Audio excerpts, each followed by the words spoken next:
دوستو، میں نے اپنی پچھلی ویڈیو میں جنات کے بتائے ہوئے درود شریف کے ایک ایسے راز کا ذکر کیا تھا جسے آپ سب نے بہت پسند کیا، لیکن بہت سے لوگ کہہ رہے تھے کہ کیا اس کے علاوہ بھی کوئی ایسی بات ہے جو ہمیں معلوم ہونی چاہیے۔ تو آج کی اس ویڈیو کو میں آپ کے اس واقعے کا اگلا حصہ سنانے جا رہی ہوں، جو سے بھی زیادہ حیران کن ہے۔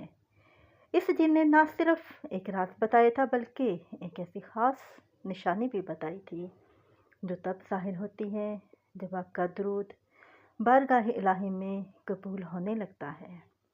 اگر آپ یہ بھی جاننا چاہتے ہیں کہ آپ کے پڑھے ہوئے درود کی کیا طاقت ہے تو یہ ویڈیو آخر تک ضرور دیکھیے۔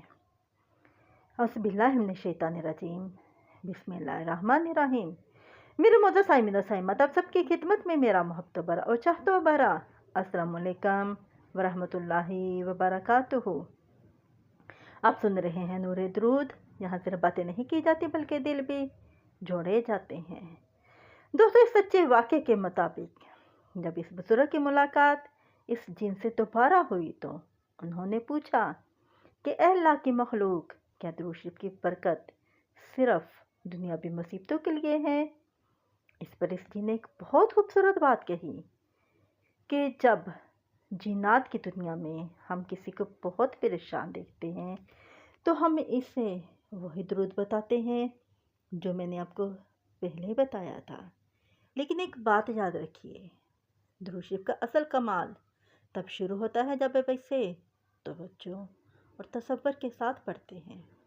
دوستو، اس جن نے بتایا کہ جب کوئی انسان کثرت سے درود پڑھتا ہے تو اس کے گھر کے گرد ایک سبز نور کا حالہ بن جاتا ہے۔ یہ وہ نور ہے جسے ہم جنات تو دیکھ سکتے ہیں لیکن انسان اس کو نہیں دیکھ پاتا۔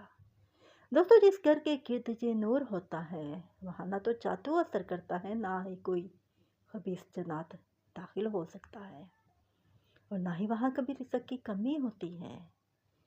اس جن نے خاص تسبیح کی بھی تاکید کی تھی۔ اس نے کہا کہ اگر کوئی شخص روزانہ عصر اور مغرب کے درمیان صرف درود ابراہیمی پڑھے گا اور یہ تصور کرے کہ وہ مدینہ منورہ کی فضاؤں میں بیٹھا ہے تو اس کی کوئی دعا ایسی نہیں جو رد کر دی جائے۔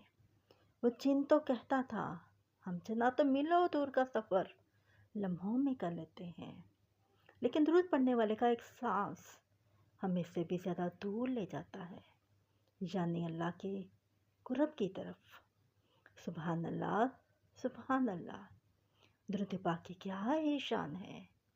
میری آپ سب سے گزارش ہے کہ اس راز کو اپنی زندگی کا لازمی حصہ بنائیں، خاص طور پر عصر سے مغرب کے درمیان کا وہ وقت کبھی ضائع نہ ہونے دیں جس کا ذکر اس مخلوق نے بھی کیا۔ دوستو، آئیے اب اللہ تعالیٰ کے حضور دعا کرتے ہیں۔ اپنے ہاتھ بلند کر لیجئے۔ اے اللہ، جو بھی ہاتھ اس وقت تیرے سامنے پھیلے ہوئے ہیں ان سب کی جائز مرادیں پوری فرما۔ درود پاک کی برکت ہمارے گھروں سے تنگی، بیماری اور جادو کے اثرات کا خاتمہ فرما دے۔ یا اللہ، ہمیں کثرت سے درود پاک پڑھنے والا بنا اور اس عمل کو ہماری بخشش کا ذریعہ بنا دے۔ آمین آمین یا رب العالمین۔ دوستو، آپ بھی کمنٹس میں آمین ضرور لکھیے گا، کیا پتہ کسی کی آمین قبول ہو جائے۔ اگر آپ چاہتے ہیں کہ درود پاک کے ایسے ہی ایمان افروز واقعات اور پرسرار راز آپ کو روزانہ ملتے رہیں تو ہمارے چینل کو سبسکرائب کریں اور بیل آئیکن کو دبا دیں۔ یاد رکھیے، آپ کا ایک سبسکرائب ہمیں مزید اچھی ویڈیو بنانے کی ہمت دیتا ہے، اور اس ویڈیو کو اپنے پیاروں کے ساتھ شیئر کر کے اس نیکی میں ہمارا ساتھ دیجیے۔ اور دوستو، اگر ویڈیو اچھی لگی ہو تو اس کو لازمی لائک کیجیے گا۔ اب میں آپ سے اجازت چاہوں گی، مجھے بھی اپنی دعاؤں میں یاد رکھیے گا۔ اگلی ویڈیو تک کے لیے السلام علیکم ورحمۃ اللہ وبرکاتہ۔